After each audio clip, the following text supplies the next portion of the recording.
Apapun kita coba dan tak pernah lelah, ku serahkan.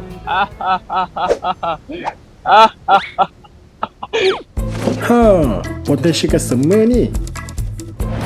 Hai, abang kakak. Maaf mengganggu ya. Saya ada jual gift set ni. Lelaki dan kebenaran. Apa ni?